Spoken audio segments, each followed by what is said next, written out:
Witaj szanowny Tibijczyku. Dzisiaj omówimy temat prędkości w Tibi. Często jest to temat całkowicie ignorowany, jednak bardzo ważny. Zacznijmy od tego, czym jest prędkość.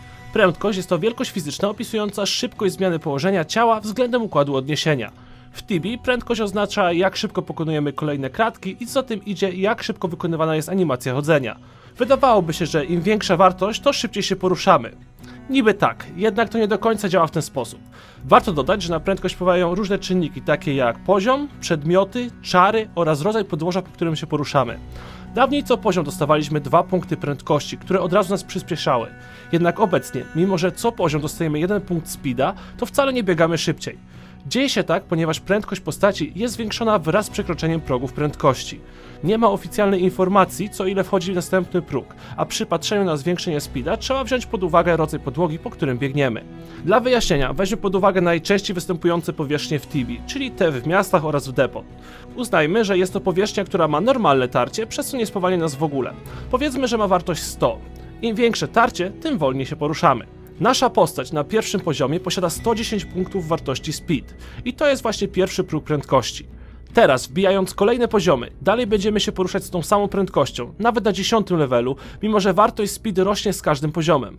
Aby nasza postać przyspieszyła, musimy przekroczyć 135 punktów speeda, aby przejść w kolejny próg, czyli wbić na przykład 26 poziom, na którym nasza postać naturalnie otworzy próg prędkości. Różnica jest widoczna i możecie śmiało to przetestować. W internecie można znaleźć tabelki przygotowane przez Tibijczyków odnośnie progów prędkości. Widzicie je obecnie na ekranie.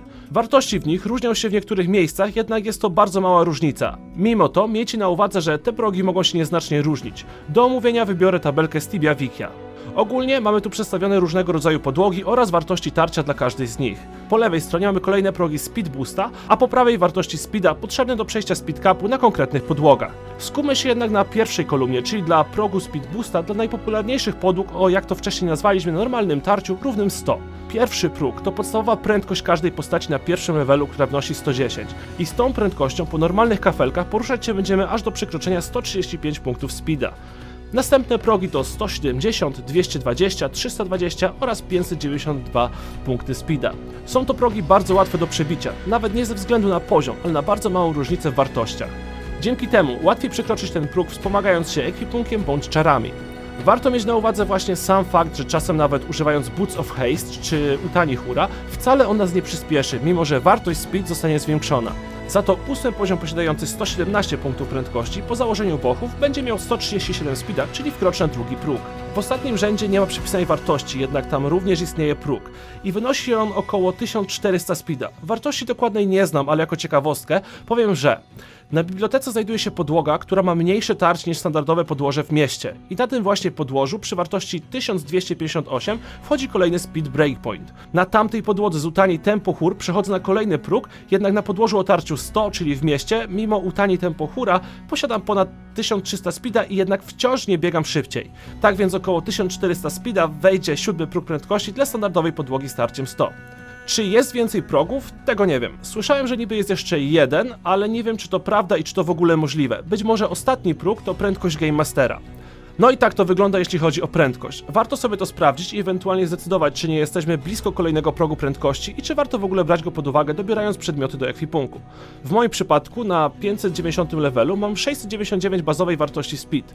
Nawet z Utito Tempo, czyli najlepszym czarem na przyspieszenie, nie przekraczam kolejnego progu, więc na normalnej podłodze nic mi się nie dzieje. Jednak użycie tego czaru na bibliotece wprowadza mnie na 7 próg i biegam szybciej. Tak samo na podłogach z większym tarciem użycie czarów wciąż mnie przyspiesza. Wiecie, jak już działa prędkość poruszania się w Tibi, więc na szybko omówię jeszcze sposoby zwiększenia punktów speeda. Oprócz oczywiście wbijania poziomu, można to zrobić na 3 sposoby. Zakładając przedmioty z bonusem do speeda, ucząc się czarów zwiększających prędkość lub poprzez oswojenie wierzchowca. Jeśli o mounty chodzi, to w Tibi mamy multum wariantów do wyboru. Świnie, konie, maszyny, draptory i inne wymyślne stworzenia. Mimo tak ogromnej ilości wierzchowców, każdy z nich daje dokładnie tyle samo punktów speed, czyli 10. Różnią się jedynie wyglądem i sposobem oswojenia. Co do czarów, to każda profesja ma jakiś zwiększający prędkość poruszania się. Czary w odróżnieniu od mountów czy przedmiotów nie dają stałej wartości prędkości. Każdy z nich ma osobną formułę, lecz są one bardzo łatwe do wyszukania.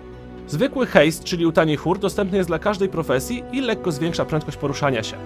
Posiada on też ulepszoną wersję, czyli Strong Haste, Utani Gran Hura, który znacznie zwiększa prędkość, jednak używać go mogą jedynie druidzi i magowie. Swiftfoot, czyli Utamo Tempo Sun, to czar dla paladynów, który zwiększa o 80% podstawowej wartości speed na 10 sekund. Przy czym w tym czasie paladyn nie może atakować ani rzucać spellów. Ostatnim czarem jest Charge, czyli Utaniej Tempo Hur, którego używać mogą rycerze. Daje on 90% podstawowej wartości speed na 5 sekund, czyli po prostu szarżujemy. Jeśli chodzi o przedmioty, to nie będę tu się zbytnio rozgadywał. Wymienię po prostu wszystkie przedmioty, które po założeniu dodają nam wartość speed. Oczywiście zaczniemy od butów, bo tych jest najwięcej. Zaczniemy od legendarnych Boots of Haste, które dają 20 speeda. Kolejno Badger Bootsy dające 10 speeda, Cobra Bootsy, które dają również 10 speeda, Draken Bootsy, Oriental Shoesy oraz Prismatic Shoes, dają one wszystkie po 15 speeda. Dodatkowo Winged Bootsy, które dają również speeda, Void Bootsy, które dają 30 speeda oraz szybszą regenerację, oraz Zao Shoes, które dają plus 5 speeda. Jeśli chodzi o legi, to mamy tylko dwa warianty. I tutaj mowa o Grasshopper Lexach oraz Alloy Lexach i oba te przedmioty dają po 10 speeda. Nieco większy wybór mamy przy armorach. Zoan Armor, Swan Feather Cloak oraz Elite Draken Mail dają po 10 speeda, a Prismatic Armor dodaje 15 speeda. Przechodząc do helmetów, mamy Werewolf Helmet, który daje 15 speeda, Tiara of Power, który daje 20 speeda oraz regenerację, oraz Crest of the Deep Sea, który daje 5 speeda. Może też nie każdy o tym wie, ale na przykład po użyciu Small Enchanted Amethysta na Rainbow Shieldzie możemy otrzymać Sparking Rainbow Shielda, który daje nam 10 speeda na określony czas. Przejdźmy jednak do biżuterii. Na pewno wszystkim znany jest Time Ring, który dodaje 30 speeda, ale oprócz niego mamy też do wyboru Beetle Necklace, który daje 2 speeda, oraz Shrunken Head Necklace, który daje 10 speeda, jednak jest on bardzo drogi i wypada z bossa Hydry The Welter. Oprócz przedmiotów, które możemy założyć, mamy też przedmioty, które możemy zjeść. I tutaj mowa o Filled Jalapeno Peppers, które przyspieszają nas o 100 leveli na godzinę. Drugą potrawą, która może nam dać speeda, jest Demonic Candy Balls, przy czym warto pamiętać, że nakłada ona randomowy efekt, a speed jest po prostu jednym z nich. W przypadku potrawek bardzo łatwo ten bonus stracić, wystarczy użycie czaru na przyspieszenie lub otrzymanie paraliżu.